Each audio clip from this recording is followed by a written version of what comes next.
How many of you would be surprised to learn that those attending law schools aren't required to study the supreme law of the land?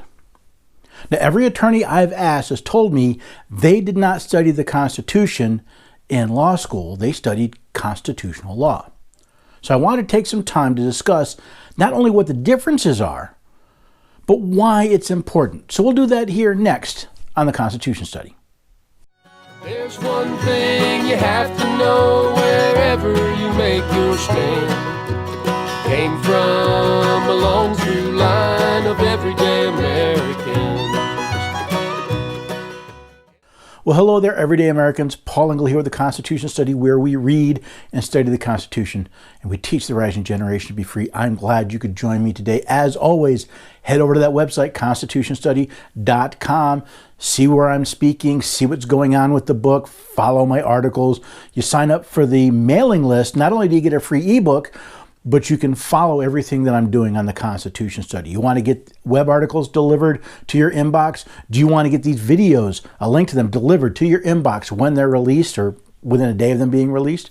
You can do that right there on the Constitution Study website. You can ask me questions. I got a couple good ones I'll be discussing over the next couple of episodes.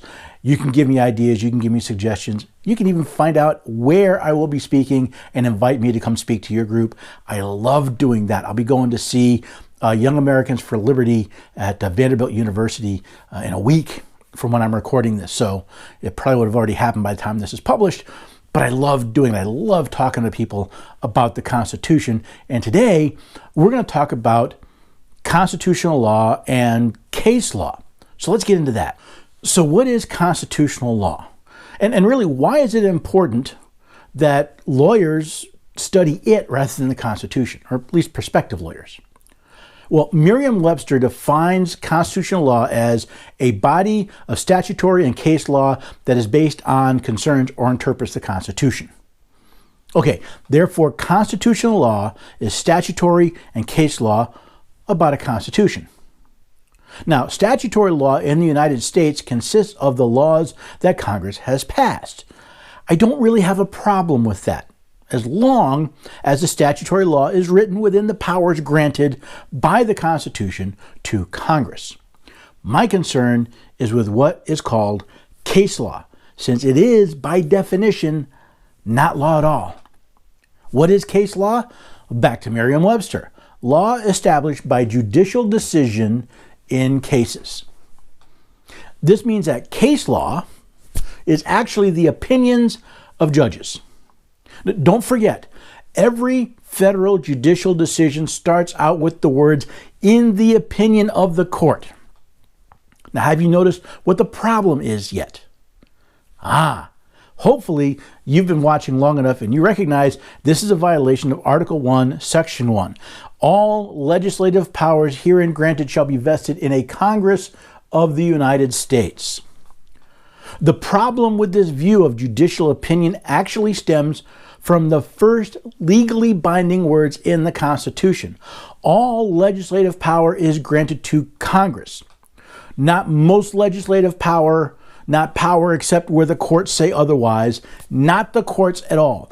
All legislative power resides solely in Congress. What is legislative power? Well, giving or enacting laws as a legislative body. Now, since all power to give or enact laws belongs to Congress, why do we call the opinions of judges case law?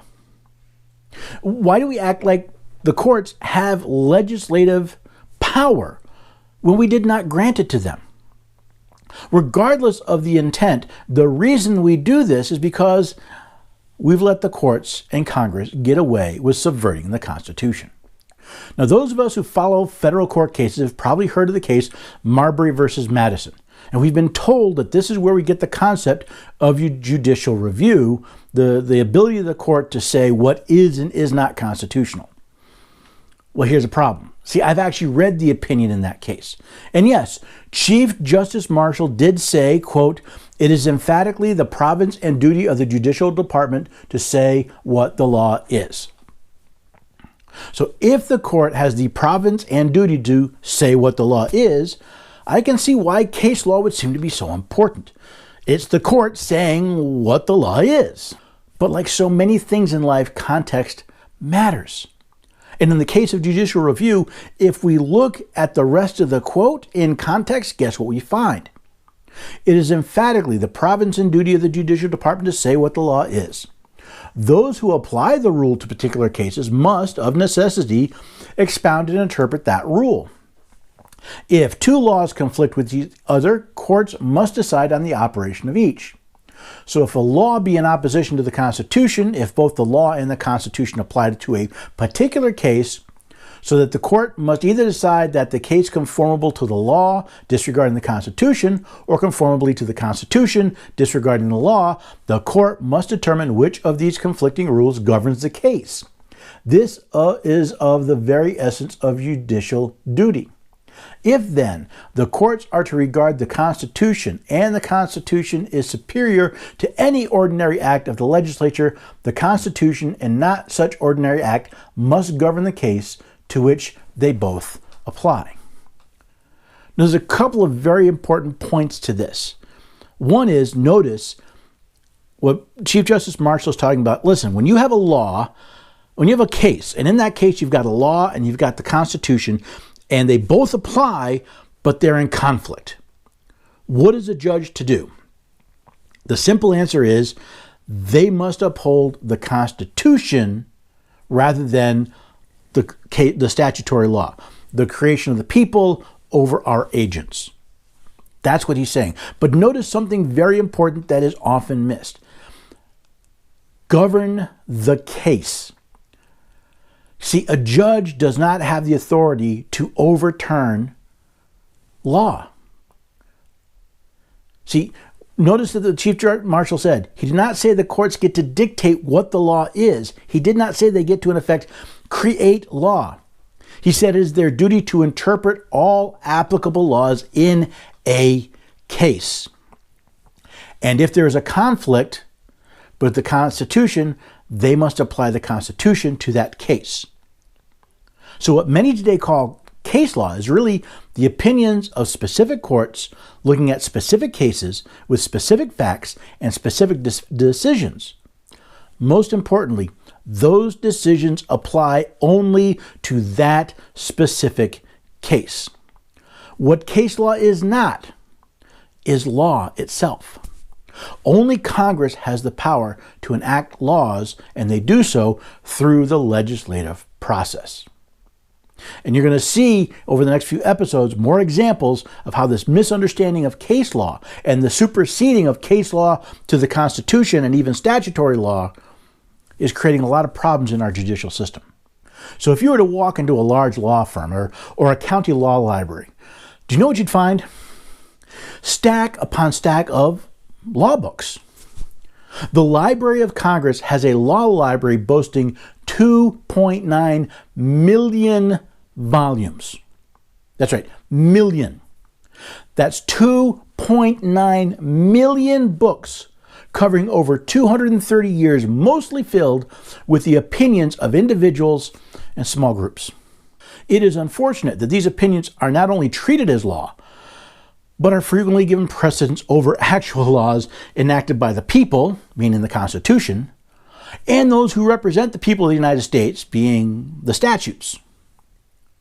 See, if you watched any of the Supreme Court confirmation battles over the last several decades, you've probably seen repeated calls for the nominee to support precedent or stare decisis, Latin for let the decision stand. In other words, they call for the nominee, should he or she be elevated to the position of justice, to support previous decisions above all other considerations, even above the law itself.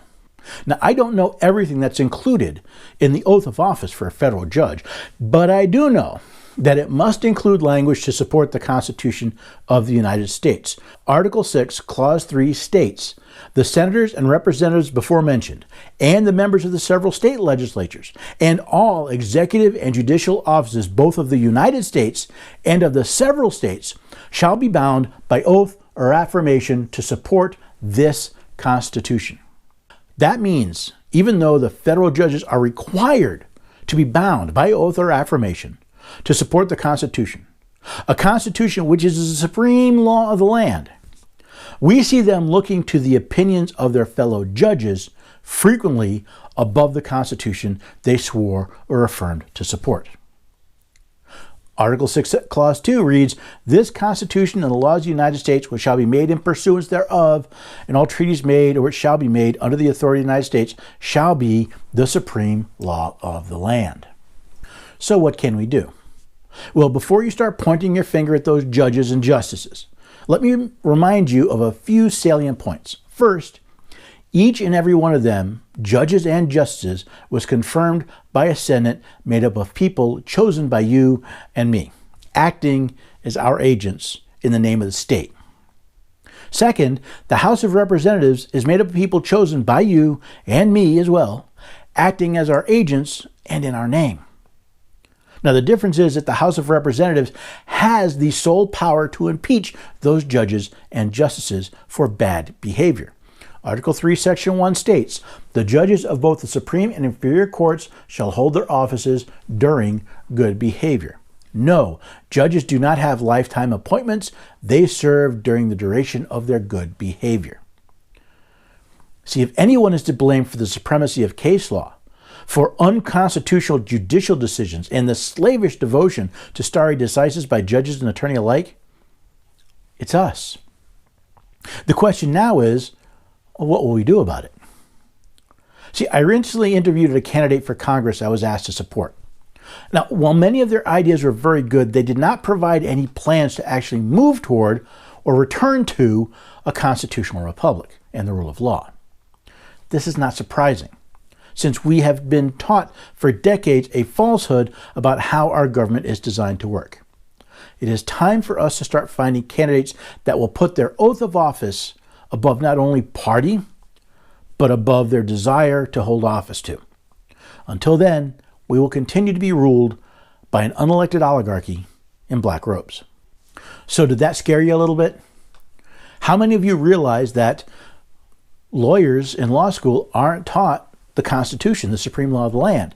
They're taught commentary, opinions about it. You wonder why courts come up with these really bizarre, irrational decisions. It's because they've placed case law above statutory law. They've placed constitutional law above the Constitution itself. But we also have to remember that the federal government is a creation of the states, and the states are a creation of we the people. If the federal government is misbehaving, in this case, the judges, it is up to us to get our states to make them stand up. It's up to us to go to our members in the House of Representatives and say, this is bad behavior. You need to file articles of impeachment, and here is the proof.